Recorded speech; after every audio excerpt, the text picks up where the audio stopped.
Nous avons un pays malade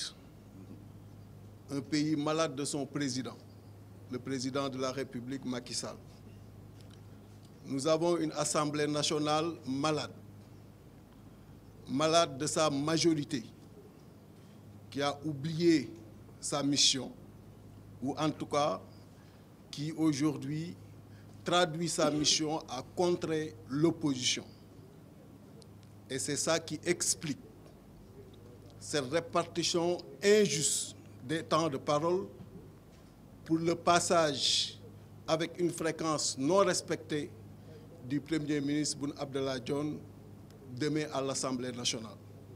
On l'a dit tout à l'heure, sur 122 minutes, comment peut-on concevoir que l'opposition parlementaire et les non-inscrits n'aient droit qu'à 12 minutes de temps de parole, 110 minutes pour permettre à Boun Abdallah Dionne et à sa majorité de faire leur show politique.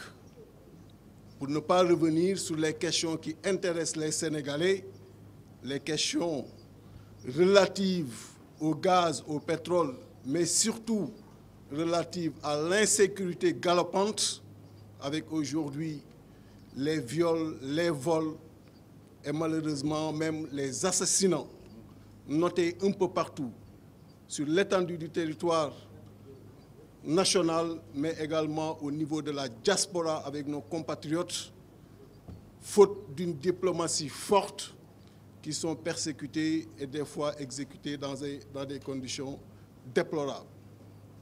L'heure, Monsieur le Président, est plus que grave.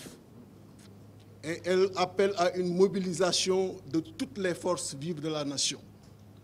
Et je pense que certains l'ont dit, je réitère encore cet appel, il nous faudrait une présence massive de ces forces-là le jour du vote de ce fameux projet de parrainage qui va bientôt arriver au niveau de l'Assemblée nationale. Ce parrainage, on ne cessera jamais de le dire, c'est quelque chose de catastrophique contre notre démocratie.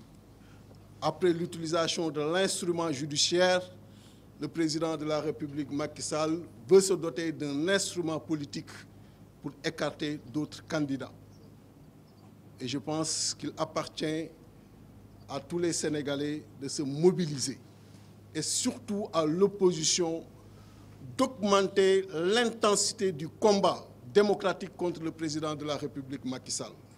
Parce que le trop-plein, aujourd'hui, s'affiche, mais je pense qu'il y a encore une dose de combativité qu'on doit lui administrer, lui montrer, pour lui faire savoir qu'il y a des limites qu'il ne peut pas franchir.